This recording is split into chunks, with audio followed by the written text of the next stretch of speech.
Hello, bachcho. Let's read this question. So the question says, a stone falls freely under gravity.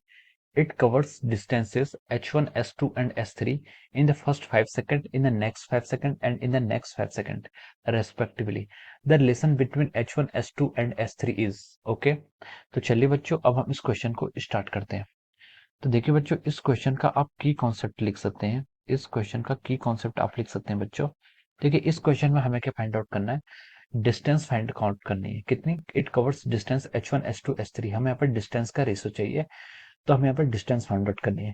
और देखिए बच्चों, ये जो question है आपका, ये क्या है, इस क्वेश्चन में देखिए फर्स्ट लाइन में मेंशन है कि this is a stone falls freely under gravity. ठीक है, तो ये जो क्वेश्चन है आपका, ये किस पर बेस्ड है? आपका फ्री फॉल पर बेस्ड है। ठीक है, फ्री फॉल मतलब यहाँ पर सिर्फ क्या लगती है, आपकी ग्रेविटी का फोर्स ही इस पर क्या लग रहा है। ठीक है, this is the meaning of the free fall. ठीक है, तो आपका जो की कॉन्सेप्ट है वो क्या, फ्री फॉल। और फ्री फॉल का मीनिंग होता है क्या, कि the body is moving under the effect of gravity alone. सिर्फ और सिर्फ यहाँ पर ग्रेविटी का यहाँ पर इफेक्ट लग रहा है। ठीक है, so this is the free fall.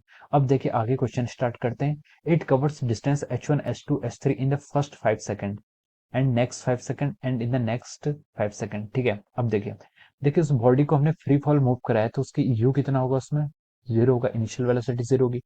Acceleration कितना होगा आपका, माइनस जी होगा। ठीक है, और हमसे पूछा गया कि हर 5 सेकंड में उसका डिस्टेंस पता करना है। ठीक है, तो देखिए फर्स्ट 5 सेकंड में जो उसकी डिस्टेंस होगी वो कितनी होगी। ठीक है, फर्स्ट 5 सेकंड की डिस्टेंस को मैं लिख रहा हूँ यहाँ पर। ठीक है, S5 ये होगी आपकी। देखिए इनिशियल वेलोसिटी जीरो थी, प्लस हाफ एक्सेलरेशन कितना होगा आपका, माइनस जी इंटू टी का स्क्वायर। टी कितना, फर्स्ट 5 सेकंड का हम करेंगे 5 का स्क्वायर। ठीक है, अब देखिए ये आपका, देखिए बॉडी के करीब डाउनवर्ड मोशन कर रही है, तो डिस्प्लेसमेंट भी आपका नेगेटिव आएगा। तो हम इसको लिख सकते हैं। देखिए ये हो जाएगा आपके यहाँ से S5 को अगर दोनों साइड से आप नेगेटिव नेगेटिव कैंसिल कर दें, तो ये आ जाएगा आपका 25/2 जी। ठीक है, ये आपका फर्स्ट 5 सेकंड का मोशन आ गया। ठीक है, अब देखिए उसने बोला है कि it covers the distance h1 in the first 5 second. तो इस डिस्टेंस को हम h1 भी बोल सकते हैं। ठीक है, तो मैं इसको यहाँ पर लिख रहा हूँ। h1 कितनी आ गई आपके यहाँ से, 25/2 जी। ठीक है, फर्स्ट 5 सेकंड की डिस्टेंस इतनी आ गई।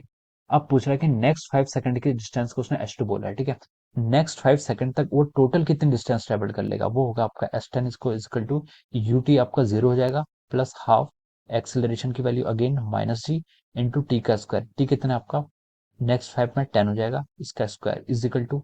अब देखिए हम यहाँ से S10 को क्या लिख सकते हैं, S10 की वैल्यू देखिए 25 का स्क्वायर 625, तो आ जाएगा आपका, हाँ तो देखिए ये आपका नेक्स्ट 10 है ना, तो ये सॉरी 10 होगा। ठीक है, 10 का स्क्वायर। ठीक है, 10 का स्क्वायर, तो ये कितना हो जाएगा आपका, 10 का स्क्वायर कितना, 100 100/2 50। ठीक है, तो इसको हम सीधे 100/2 ही लिख लीजिए। ठीक है, इससे आपका कैलकुलेशन करने में इजी रहेगा।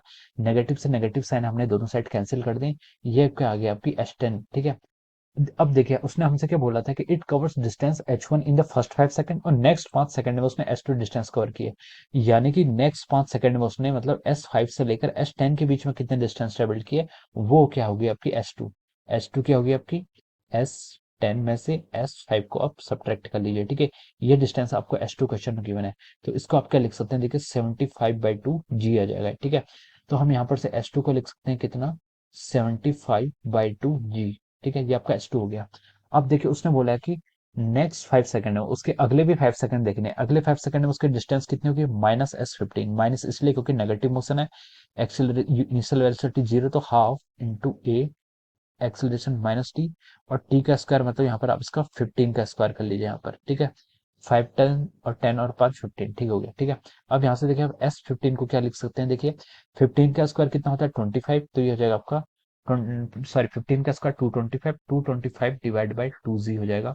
ये आपका क्या गया, नेक्स्ट 5 डिस्टेंस तक उसके टोटल डिस्टेंस। ठीक है, अब हमें क्या कैलकुलेट करना है, देखिए S3 क्या है, S3 is the distance travelled in the next 5। ठीक है, यानी कि आपका S15 से लेकर S10 की जो डिस्टेंस है, इसको हम S3 बोलेंगे क्वेश्चन के अकॉर्डिंग। ठीक है, तो देखिए 225/2 में से 100/2 माइनस करेंगे, तो आपको आ जाएगा 125/2 जी। ठीक है, ये वैल्यू किसकी आ गई आपकी, S3 की वैल्यू कितनी आ गई आपकी, 125/2 जी।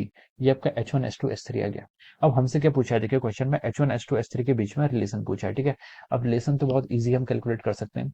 इसको आप अगर 1 मान लीजिए, ठीक है, तो ये कितना हो जाएगा, 3 टाइम्स आ रहा है इसके, और ये उस फर्स्ट वाले के 5 टाइम्स आ रहा है। ठीक है, तो हम लिख सकते हैं, देखिए H1 को क्या लिख सकते हैं हम, देखिए H1 को लिख लेंगे यहाँ से S2/3। ठीक है, और H1 को क्या लिख सकते हैं, S3/5, ठीक है। ये हो जाएगा आपका relation H1 is equal to S2/3 और S3/5, ठीक है। H1 क्या है, H1 को हमने मान लीजिए 25G से रेशियो कैलकुलेट किया है, तो H1 आपका S2 का 1/3 है और S3 का क्या है 1/5 है। तो ये हमारी क्या जाएगी, टोटल डिस्टेंस जाएंगी। ये रिलेशन देखिए आपको ऑप्शन बी में गिवन है, ठीक है। ऑप्शन बी में आपको H1 इजिकल टू S2/3 और S3/5, ओके। तो आपको ये ऑप्शन बी में गिवन है। तो हम लिख सकते हैं कि इसका जो ऑप्शन बी होगा वो क्या होगा, इसका राइट आंसर होगा क्या, option B is correct, okay. Option B इसका क्या होगा, करेक्ट ऑप्शन होगा। So I hope you all understood this concept. All the best and thank you so much.